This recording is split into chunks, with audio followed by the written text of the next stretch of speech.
¿Eres de los que de pequeño o de pequeña comía muchas chucherías aprovechando esos momentos de relax en el parque o en el recreo del colegio? ¿Habías escuchado alguna vez el experimento de la golosina? ¿Recuerdas esos momentos en los que te tocó mantener el control y dejar la impulsividad a un lado? ¿Y de adulto, te cuesta parar y no devorar la tableta de chocolate de una sola vez mientras ves tu serie favorita en casa? En el podcast de hoy abordamos el concepto del autocontrol, pero desde un punto de vista muy práctico, tomando como referencia el test de la golosina. Y no soy Eva Rodríguez, ni te has equivocado de canal. Estás en el lugar correcto, así que ni se te ocurra moverte. Quédate con nosotros porque ¡empezamos! Practica la psicología positiva, un podcast donde potenciamos el bienestar y la felicidad, con Eva Rodríguez y Dafne Cataluña, del Instituto Europeo de Psicología Positiva. Conoce más en iepp.es. Bueno, pues lo primerísimo de todo, como ya habéis escuchado en la entradilla y os habréis dado cuenta, pues hoy no está Eva Rodríguez con nosotros, no nos va a poder acompañar en unas, esperemos que poquitas semanas, por un tema familiar. Así que lo primero, un beso y un abrazo, Eva, ¿vale? ¡Mua! Te queremos y esperemos que vuelvas pronto, ¿vale? Y dicho esto, diréis, ¿esta chica quién es? Con rizos. Yo soy Sonia Castro, otra compañera del IEPP, y que normalmente no estoy aquí, sino que estoy detrás de la pantalla, normalmente con los contenidos del blog y con temas de comunicación. Me ha tocado estar aquí, así que espero hacerlo muy bien y estar a la altura de la gran Eva. Y hechas las presentaciones, hoy saludo a los invitados y tenemos a nuestro Juan Nieto. Hola. Y a nuestra Rebeca Gómez, bienvenidos. Muy buenas. Pues muchas gracias y bienvenida tú también, que te estrenas. Sí, muchas gracias, chicos. Bienvenida, Sonia, es un placer tenerte aquí. Gracias. Y ya lo que vamos a empezar a hacer es hablar de una nueva novedad, porque como habéis escuchado en el título del podcast, vamos a hablar de un experimento. Y esto es porque, nosotros en el IPP, tanto Dafne como el resto de invitados, Rebe, Juan y otros compañeros, siempre traen evidencias, experimentos, metaanálisis, que nos gustan muchísimo. Y eso lo hacemos porque, pues los datos que arrojan y los efectos también los vemos en el día a día. Y sí que es verdad que por no alargarnos nunca entramos en detalle y eso va a cambiar. A partir de ahora va a haber una serie de podcasts en los que hablemos de esos experimentos. ¿Os parece bien? Estupendo. Pues empezamos. Ponnos en contexto y Rebeca, ¿el experimento de la golosina qué es? ¿En qué consiste? Bueno, pues la verdad es que es uno de los experimentos más conocidos en psicología. Hablamos de un experimento creado por Walter Mischel, que es un psicólogo austríaco que allá por la década de los 70 decidió ponerse a estudiar un concepto tan interesante como la fuerza de voluntad en niños y niñas. Entonces, el experimento originario, luego ha habido algunas variantes y tal, se trata de poner a un niño en una habitación, de dejarle solito. Él hablaba de que en un principio fueran niños y niñas pequeños, como de educación infantil, de entre 3 y 6 años, y dejarle en una mesa sentado delante de una golosina. Esto luego en muchos sitios se ha conocido como el experimento del marshmallow, porque era esta especie de nubecita. Bueno, da igual, ¿no? La idea es que sea una chuche, que sea algo atractivo para los peques. Y a continuación se le proponían dos opciones. Pensemos que hablamos de niños de entre 3 y 6 años, y se le decía: puedes hacer dos cosas, o comerte la golosina en este momento, o esperar un rato sin comértela y cuando acabes te damos una segunda golosina. ¿Vale? Madre mía. Así. Qué duda. Empieza el dilema. Empieza el dilema. Para esa Madre edad, mía. pensemos, ¿vale? Entonces, los niños tenían que permanecer 15 minutos en la silla, 15 minutos delante de la golosina, mientras estaban siendo grabados, ¿vale? Sin que ellos lo supieran, sin que se dieran cuenta. Y si el niño no era capaz de soportar la tentación, el experimento original dice que tenía que tocar una campana, ¿no?, antes de hacerlo, para pedir comérsela o comerse la golosina. Yo recomiendo a nuestros oyentes que de verdad busquen en internet, quien tenga curiosidad, lo pongan tal cual, experimento de la golosina o del marshmallow, porque es súper gracioso. Ni tocar la campana. Los hay que según se lo están poniendo explicando hacen ras. Se lo me extraña. Los hay que no. Entonces, era precisamente estudiar esos procesos que hay detrás de cada una de esas conductas, ¿no? Bueno, este test, el experimento, lo que nos enseña es que muchas veces, aunque queramos las cosas ya, aunque queramos las cosas enseguida, bueno, es lo que él intentaba estudiar, a veces interesa esperar, o al menos el hecho de esperar tiene una recompensa mayor, ¿vale? Ya digo, detrás de lo cual hay muchos procesos. Ese concepto, que sí que ya luego mucho más utilizado cuando tratamos con personas adultas, se llama demora de la gratificación. Y está pues directamente relacionado con la capacidad de autocontrol, que es una de las cuestiones a las que le vamos a dedicar este podcast. Madre mía, yo no sé lo que haría, ¿eh? No sé lo que haría.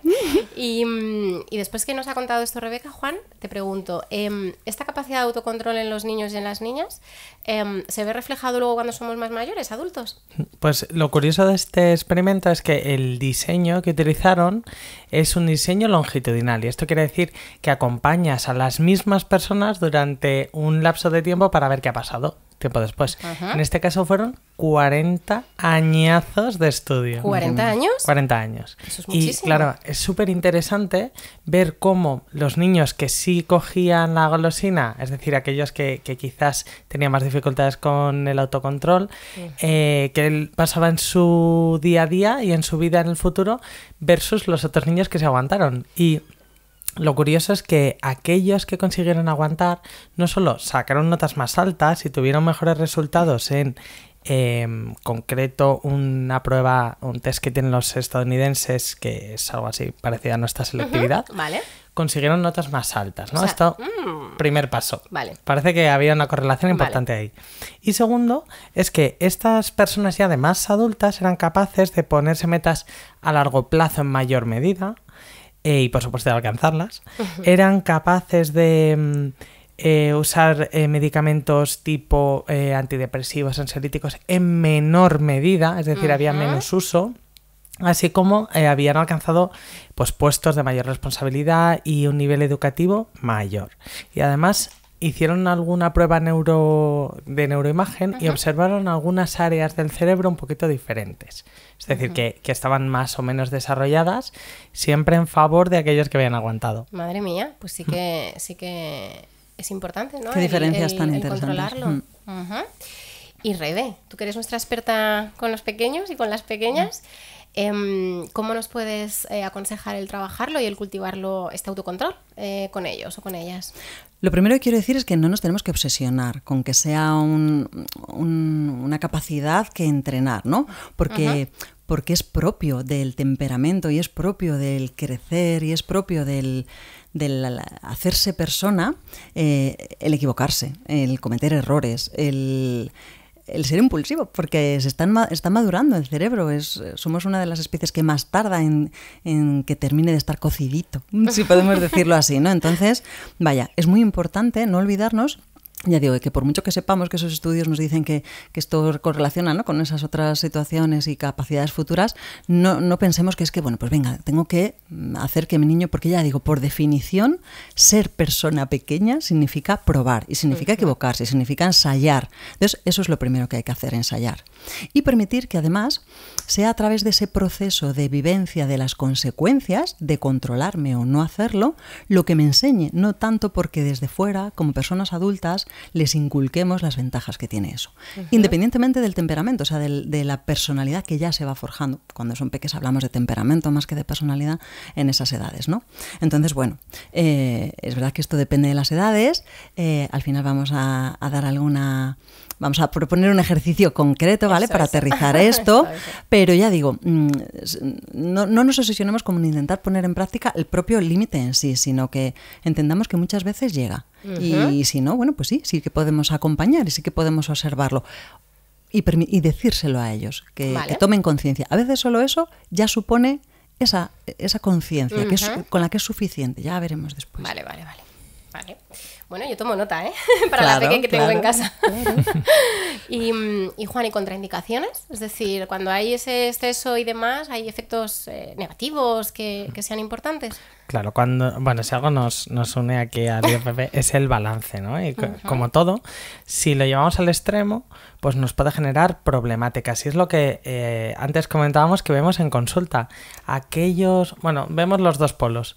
La gente impulsiva, que igual no bueno, no siente que tenga como ese freno para poder en algunos momentos tomar una decisión centrada pues en una estrategia o en un largo plazo, y aquellos que hipercontrolan. Es decir, me viene a la cabeza una persona, un chico al que acompaño que está constantemente monitorizando lo que dice, lo que piensa, lo que hace y cómo llegan las otras personas. Entonces, claro, esto es autocontrol en el máximo exponente. Claro. Es como si tuviéramos todo el rato una especie de corsé mental, o no sé, como el filtro este que nos corrige las palabras en el móvil, que vamos a poner algo... El autocorrector, ¿no? Digamos. Exacto, vale. El autocorrector. Entonces lo tenemos integrado en el cerebro. Problema, que en lugar de ser nosotros o nosotras mismas, claro, y permitirnos y dejarnos fluir y dejarnos ser, pues estamos todo el rato en ese modo o con esa especie de carátula, de carcasa puesta. Y claro, pues genera luego miedos a mostrar cómo realmente soy, genera luego a veces una autocensura también con el placer, es como que nunca nos lo permitimos. ¿Y por qué no? A veces hay que comerse la golosina. ¡Hombre! Claro que y sí. A veces, oye, aunque sea importante también la otra parte, estamos hablando de un balance, pero a veces sí, a veces hay que disfrutar del momento, dejarse llevar, fluir, y es que eso también forma parte de la salud. Un punto medio, ¿no? Es decir, vamos a buscar un poco ahí el punto medio y disfrutar, ¿no? Y ser naturales y... Exacto. Vale. Sobre todo con... Ay, perdón. No, perdona. Estamos perdona. aquí con... Venga. Nos estamos con haciendo falta de caso, autocontrol. ¿verdad? Decimos, venga, guau. Autocontrol. No, pero te iba a decir, no solo dejarnos, sino que fijaros, hay un autor que es referencia en este campo, que es Siegel, que afirma que esta es una habilidad que no se acaba de madurar, él habla de a nivel neurológico y cerebral, hasta los 34 años. Fíjate. O sea, fíjate si hay que dejarse, ¿no? Si hay que permitirse, porque... No es que no lo podamos alcanzar hasta ahí, es que el cerebro no está preparado para tener esa habilidad, para tener capacidades con las que equilibrar esa habilidad hasta ese momento. Entonces, vaya, ojo, pues nada. Porque es verdad lo de los polos. Y Juan, las claves. Pues vamos con ellas, ¿no? Sí. Tanto para los que nos estén escuchando, que sean profesionales y lo quieran trabajar con niños, como para los que no lo quieran trabajar o no sean profesionales y tengan niños cerca y cuáles son esas claves, ¿no? que consideramos fundamentales. Claro, la primera clave sería un poco poner en valor, aunque parezca que nos contradecimos un poco, pero porque es cierto que hay que poner en valor el autocontrol. Es algo que se adquiere con el tiempo, es algo necesario para poder ser un poquito más libres y tomar decisiones teniendo el control, valga la redundancia, de lo que quiero hacer en cada momento y decidiendo las intensidades. Porque igual en un momento pues me interesa, no sé, imagínate hablar bajito y en otro hablar altísimo, pero que sea yo quien decida hasta qué punto llevo eso en un momento dado. Entonces, el autocontrol sí va a ser una parte importante, vamos a trabajarlo y quizás conectamos un poco con la segunda clave porque sí autocontrol, pero sí en un balance. Como todo, hay que encontrar un punto en el cual, pues sí, haya como si fuera una gomita, pues estuviera lo suficientemente tensa para ejercer una fuerza, pero no excesivamente tensa, porque ahí sabemos que si soltamos de repente, ¡plas! Vale. Entonces, siguiendo un poquito esta metáfora, hay que encontrar cada uno y cada una, personalmente los adultos y con los menores, pues lo mismo, ¿no? Hay que encontrar un poco ese punto medio. Y por último, pues que al final, en la medida en la que integremos parte de esta disciplina positiva, parte de, basarlo también en nuestras capacidades y en nuestras fortalezas, para que si una persona es un poquito más impulsiva, pues no se sienta mal por ello, sino que lo pueda canalizar quizás desde esas fortalezas un poquito más, no sé, la vitalidad, por ejemplo. Pero si otra persona es un poquito más planificadora, más pausada, pues quizás en ese caso podamos liberar un poquito más a la bestia de vez en cuando y nos podamos dejar llevar. Y por lo tanto, ser muy sensible a las fortalezas de los niños y de las niñas va a ser también una pista importante. Vale, qué buenas claves. Y Rebeca, hoy te toca a ti el ejercicio. Cuéntanos, ilumínanos. Allá vamos. Bueno, esto es un ejercicio que tú conoces, Sonia, y que te tenemos que agradecer, que sabemos que sabes que funciona. Sí. Bueno, es un ejercicio que se llama el bote de la calma, ¿vale? Decía hace un momento que íbamos a proponer un ejercicio especialmente pensado para peques, ¿vale? Entonces, se trata, además tiene una cosa muy buena porque lo podemos hacer, se puede preparar en casa, y también prepararlo forma parte de hacer un acompañamiento en este tipo de habilidad que queremos desarrollar y que queremos que nuestro peque vaya desarrollando, y hacerlo con él o con ella, ¿vale? Entonces, se trata de buscar un bote o una botellita, ¿vale?, que rellenar de un líquido, como puede ser agua, lo suyo es que sea transparente, y purpurina. Y la purpurina que queramos, que les guste, de los colores que les gusten. Aquí ya la parte de la creatividad de cada una, ¿vale? Y tenerlo preparado, lo vamos a poner, le podemos poner el nombre por fuera, le podemos, bueno, pues poner en un sitio especial, etcétera, y dejarlo para el momento que decidamos que queremos no reaccionar. Claro, esto hay que explicárselo al niño o a la niña pequeña, ¿vale? Se trata de primero explicar que la purpurina se mueve en el agua. Si tú agitas fuerte el bote, la purpurina se mueve mucho, pero si tú le das la vuelta, la purpurina, que en un primer momento está muy agitada, va a ir depositándose en el fondo, va a ir moviéndose cada vez más despacito hasta llegar a un punto en el que se deposita del todo abajo, ¿vale?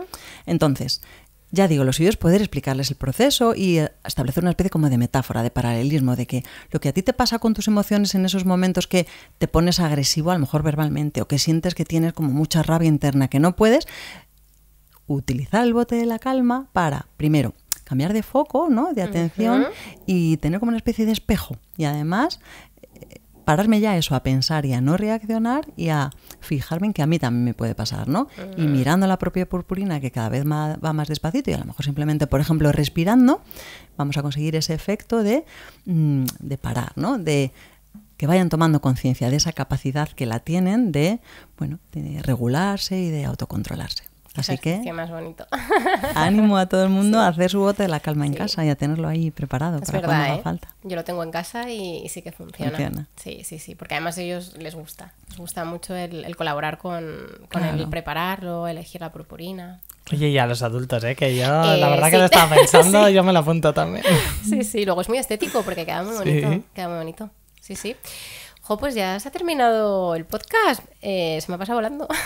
He estado muy cómoda. Bien. El tiempo vuela. Sí. Qué bien, Sonia. Pues nada, os doy las gracias a vosotros, ¿vale? Por traernos estos datos interesantes, por compartirlo y por acercarnos la psicología positiva a la vida diaria.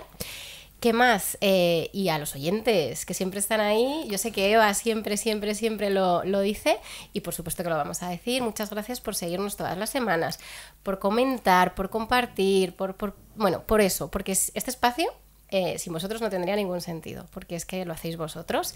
Vuelvo a darle un besito muy fuerte a Eva, ¿vale? Se lo mandamos entre todos. Así es. Y no me quiero olvidar, porque ahora me ha tocado a mí estar aquí, yo siempre estoy detrás de otro compañero que es maravilloso, que es Juanjo, que siempre está detrás de los micros, sonido, y es nuestro técnico, así que también ya le mandamos un beso, ¿verdad, compañeros? Un beso gigante para Eva y un beso gigante para Juanjo. Así que nada, yo encantada. Y nos vemos en otro momento. Nos vemos prontito. Hasta la próxima. Chao. Adiós. Si has disfrutado con este podcast y quieres contribuir al bienestar de los demás, compártelo. Y para no perderte ningún contenido, suscríbete a nuestra lista de correo en iepp.es y síguenos en nuestras redes sociales.